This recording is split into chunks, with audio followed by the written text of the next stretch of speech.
আসসালামু আলাইকুম। এখন শুনবেন সংবাদ শিরোনাম। দলগুলোকে আলোচনা করে গণভোটের সময় নির্ধারণের আহ্বান অন্তর্বর্তী সরকারের। এক সপ্তাহে ঐক্য না হলে সিদ্ধান্ত নেবে উপদেষ্টা পরিষদ। রাজনৈতিক দলগুলোকে স্বীয় উদ্যোগে সরকারকে ঐক্যবদ্ধ দিক নির্দেশনা প্রদান করার আহ্বান জানানো হয়। এমন নির্দেশনা পেলে সরকারের পক্ষে সিদ্ধান্ত গ্রহণ অনেক সহজ হবে।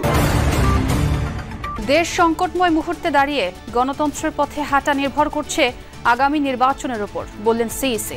ভোটের দায়িত্বে 10 লাখ জনবল। এই দেশের প্রত্যেকে মিলে সবার সহযোগিতা ছাড়া একটা সুন্দর নির্বাচন করা সম্ভব না। মেট্রো রেলের ডিজাইনে ত্রুটি থাকতে পারে, ঠিকাদার পরামর্শ কাজ করেনি ঠিকমতো, জানালেন ডিএমটিসিএল এমডি। খুলনায় বিএনপি নেতার অফিসে হামলা ও নিহতের ঘটনায় এলাকা থমথমে। মুন্সিগঞ্জে গুলি ও ককটেল ছুড়ে যুবককে হত্যার ঘটনায় এখনো ধরা পড়েনি কেউ। আসসালামু আলাইকুম। এতক্ষণ শুনছিলেন সংবাদ শিরোনাম, এখন শুনবেন বিস্তারিত। আগামী এক সপ্তাহের মধ্যে রাজনৈতিক দলগুলোকে গণভোটের বিষয়ে ঐক্যমত্য সিদ্ধান্ত জমা দেওয়ার আহ্বান জানিয়েছে অন্তর্বর্তী সরকার। গণভোট নিয়ে রাজনৈতিক মতভেদ নিয়ে উদ্বেগ প্রকাশ করেছে উপদেষ্টা পরিষদ। দুপুরে উপদেষ্টা পরিষদের বিশেষ বৈঠক শেষে এসব কথা জানিয়েছেন আইন উপদেষ্টা ডক্টর আসিফ নজরুল। এর আগে প্রধান উপদেষ্টা ডক্টর মোহাম্মদ ইউনূসের সভাপতিত্বে অনুষ্ঠিত হয় উপদেষ্টা পরিষদের সভা। এই সভায় মূলত আলোচনা হয় জাতীয় ঐক্যমত্য কমিশনের সুপারিশ অনুযায়ী নির্বাচনের আগে বা পরে গণভোট অনুষ্ঠান ইস্যুতে। বৈঠক শেষে এই নিয়ে সংবাদ সম্মেলনে কথা বলেন আইন উপদেষ্টা। জানান, এক সপ্তাহের মধ্যে রাজনৈতিক দলগুলোকে গণভোট নিয়ে ঐক্যমত্য সিদ্ধান্ত জমা দেওয়ার কথা। বলেন, রাজনৈতিক দলগুলো ঐক্যবদ্ধ কোনো সিদ্ধান্ত না দিতে পারলে এ নিয়ে সরকারই সিদ্ধান্ত নেবে। নির্বাচনের দিন নাকি নির্বাচনের আগে গণভোট, এ নিয়ে গত কয়েকদিন ধরেই রাজনৈতিক দলগুলোর মধ্যে চলছে মতানৈক্য বিরোধ। রাজনৈতিক দলগুলোকে স্বীয় উদ্যোগে নিজেদের মধ্যে আলাপ আলোচনা করে সম্ভাব্য দ্রুততম সময়ে, সম্ভব হলে আগামী এক সপ্তাহের মধ্যে সরকারকে ঐক্যবদ্ধ দিক নির্দেশনা প্রদান করার আহ্বান জানানো হয়। এমন নির্দেশনা পেলে সরকারের পক্ষে সিদ্ধান্ত গ্রহণ অনেক সহজ হবে। আমরা কোনো আলটিমেটাম দেই নাই, আমরা আহ্বান জানিয়েছি। আলটিমেটাম শব্দটা আমি আপত্তি করছি। আর আমরা অপেক্ষা করব, তারপর অবশ্যই সরকারের মতো অ্যাক্ট করবে। দর্শক, বিএনপি চেয়ারপারসনের গুলশান কার্যালয়ে চলছে দলটির স্থায়ী কমিটির বৈঠক। ধন্যবাদ। মূলত আজকের এই বৈঠকটি সরকারের পক্ষ থেকে যে সময়সীমা দেওয়া হয়েছে সেই সময়সীমা নিয়ে দলের স্থায়ী কমিটির সদস্যরা কথা বলছেন এবং সেই বৈঠকটি বেশ দীর্ঘ সময় ধরে হবে এবং সঙ্গে পাশাপাশি দলের যারা সাংগঠনিক সম্পাদক রয়েছেন তাদেরকে কিন্তু আজকে গুলশান অফিসে ডাকা হয়েছে এবং এই স্থায়ী কমিটি বৈঠকের শেষাংশে অর্থাৎ 1-2টার পর তাদেরকে সেই বৈঠকে যুক্ত করা হবে। বাংলাদেশ খুব সংকটময় মুহূর্তে দাঁড়িয়ে আছে। গণতন্ত্রের পথে কিভাবে হাঁটবে তা নির্ভর করছে আগামী নির্বাচনের উপর, এমন মন্তব্য করেছেন প্রধান নির্বাচন কমিশনার AMM নাসির উদ্দিন। সকালে আনসার ও ভিডিপি নিরাপত্তা মহড়া ও প্রশিক্ষণ কার্যক্রম পরিদর্শন শেষে কথা বলেন তিনি। জানান, এবারে ভোটের দায়িত্বে থাকবে 10 লাখ মানুষ। 16 নভেম্বর পোস্টাল ব্যালটের অ্যাপ উন্মুক্ত হবে। যারা নির্বাচনী দায়িত্বে থাকবে তারা পোস্টাল ব্যালটে ভোট দেবে। ভোটের দায়িত্বে নিয়োজিতদের ওপর দেশ নির্মাণের দায়িত্ব পড়েছে বলেও জানান সিইসি। তিনি আরও বলেন, সামাজিক মাধ্যমে অপতথ্য ও AI এর অপব্যবহার রোধে সেল গঠন করেছে কমিশন। সেখানে যে কোনো ঘটনার সঠিক তথ্য যাচাই করা যাবে। আনসার ও ভিডিপির প্রশিক্ষণার্থীদের উদ্দেশ্যে সিইসি বলেন, ট্রেনিংয়ে যে খরচ হয় সেটিকে ব্যয় মনে না করে বিনিয়োগ মনে করতে হবে।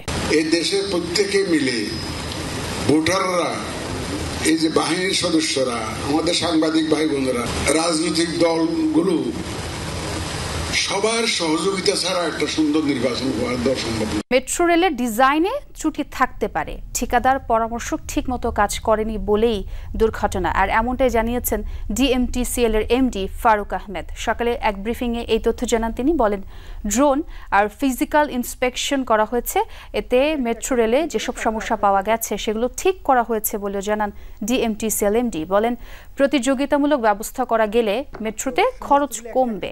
ফারুক আহমেদ আরও বলেন, মেট্রোর বিয়ারিং এর সমস্যা নেই, যেভাবে সেটি স্থাপন করা হয়েছে সেইখানে ত্রুটি থাকতে পারে। দোষ কিন্তু বিয়ারিং এর না, বিয়ারিং যে লাগাইছে, যেভাবে লাগানো হয়েছে ওইগুলি আমাদের দেখতে হবে। তো যেহেতু এখন investigation committee within one more week রিপোর্টটা দিবে, তারপরে হয়তো আমরা আরেকটা প্রেস কনফারেন্স করতে হবে, ওই আপনাদের জানাই দিতে হবে যে তাদের কি রিকমেন্ডেশন। খুলনা ইউনিয়ন বিএনপি নেতা ও ইউপি সদস্য মামুন হোসেনের অফিসে বোমা হামলা ও গুলি চালিয়েছে মুখোশধারীরা। এতে একজন মাদ্রাসার শিক্ষক নিহত হয়েছেন। আহতরা হাসপাতালে চিকিৎসাধীন। হামলার কারণ সম্পর্কে কিছু জানাতে পারেনি পুলিশ বা নিহত স্বজনরা। এই ঘটনায় এখনো পর্যন্ত কোনো মামলা হয়নি। খুলনায় বিএনপি নেতার অফিস। গতরাতে নগরীর কুয়েট রোডের এই অফিসে দুর্বৃত্তদের হামলার পর থেকে আতঙ্ক গোটা এলাকায়। স্থানীয়রা জানায় দলীয় কার্যক্রম চালাতে অফিসটিতে বসতেন যোগীপোল ইউনিয়ন বিএনপির সাংগঠনিক সম্পাদক ও ইউপি সদস্য মামুন হোসেন। রোববার মাগরিবের নামাজের পরও অফিসে যান তিনি। ছিলেন আরও ৮-১০ জন। হঠাৎই সেখানে হামলা চালায় কয়েকজন মুখোশধারী। এলোপাতারি গুলি আর ককটেলের ধোঁয়ায় ভারী হয়ে ওঠে পরিবেশ। একটা বোমের আওয়াজ পেলাম, হঠাৎ করে ধপ করে শব্দ হলো। তারপর দুই রাউন্ড গুলি বাইর হয়েছে। এরপরে অনেকে ভয়তে পালাই গেছে। পালাই যাওয়ার পরে আমিও শাটার টানাই দিছি যে কোনো বিপদ হয়তো হতে পারে। মেম্বার এই রাত্রির বেলায় বসে, দিনে মানে পাওয়া যায় না, তো মেম্বার অফিসে গেছিল মাহফিলি টাকা আনতে। সেই টাকা আনতে যে সেই মাহফিল মানে মেম্বারের সাথে মনে হয় কারো শত্রুতা ছিল।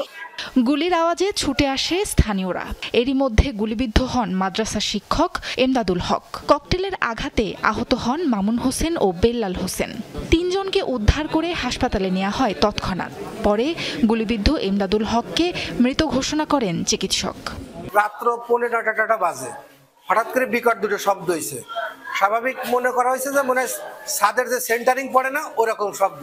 বেল্লাল নামে আমাদের আরেকজন কর্মী, সে আহত এবং মামুনও আহত, চিকিৎসাধীন আছে। ডাক্তাররা বলছেন যে তাদের এখন পর্যন্ত যেটা দেখছেন তাতে বিপদের আশঙ্কা নাই, ডাক্তাররা বলছেন। স্বজন ও দলীয় নেতাকর্মীরা জানান মামুন হোসেনের মাথা ও গলায় আঘাত লেগেছে। সারা শরীরে ক্ষত হয়েছে বেল্লাল হোসেনের। তবে হামলার কারণ ও হামলাকারীদের বিষয়ে জানাতে পারেননি কেউ। জড়িতদের গ্রেফতারের চেষ্টা করছে পুলিশ। ওইখানে বোমা এবং গুলির ঘটনা ঘটেছে। ঘটনার সংবাদ পেয়ে আমি সাথে সাথে আমার অফিসার ইনচার্জকে অবগত করি। অফিসার ইনচার্জ সাহেব আমাকে দ্রুতই সেখানে ঘটনাস্থলে পৌঁছাতে বলেন। আমি সঙ্গে সঙ্গে ঘটনাস্থলে আমার সঙ্গে অফিসার এবং ফোর্স সহ পৌঁছাই। সেখানে গিয়ে জানতে পারি ওখানে একটা বোম বিস্ফোরণ সহ কয়েকটা গুলির ঘটনা ঘটেছে এবং ককটেল বিস্ফোরণ ঘটেছে। নিহত মাদ্রাসা শিক্ষকের মরদেহ ময়নাতদন্তের জন্য খুলনা মেডিকেল কলেজ হাসপাতালের মর্গে রাখা হয়েছে। মুন্সিগঞ্জে এক যুবককে গুলি করে হত্যা করা হয়েছে। গতরাতে সদরের মোল্লাকান্দি এলাকায় এই ঘটনা ঘটে। স্বজনদের অভিযোগ, গতরাতে বাসা থেকে বের হওয়ার পর তুহিন দেওয়ানকে লক্ষ্য করে গুলি ও ককটেল ছোড়ে লিটন ব্যাপারী ও তার সহযোগীরা। গুরুতর আহত অবস্থায় উদ্ধার করে হাসপাতালে নেওয়া হলে তাকে মৃত ঘোষণা করেন চিকিৎসক। লিটন ব্যাপারী মোল্লাকান্দি ইউনিয়ন বিএনপি নেতা অজির আলী ও আওলাদ গ্রুপের অনুসারী। তুহিন ইউনিয়ন বিএনপি সভাপতি ওয়াহিদ মোল্লা ও জেলা বিএনপির আহ্বায়ক কমিটির সদস্য আতিক মোল্লা গ্রুপের সমর্থক ছিলেন বলেও জানান স্বজনরা।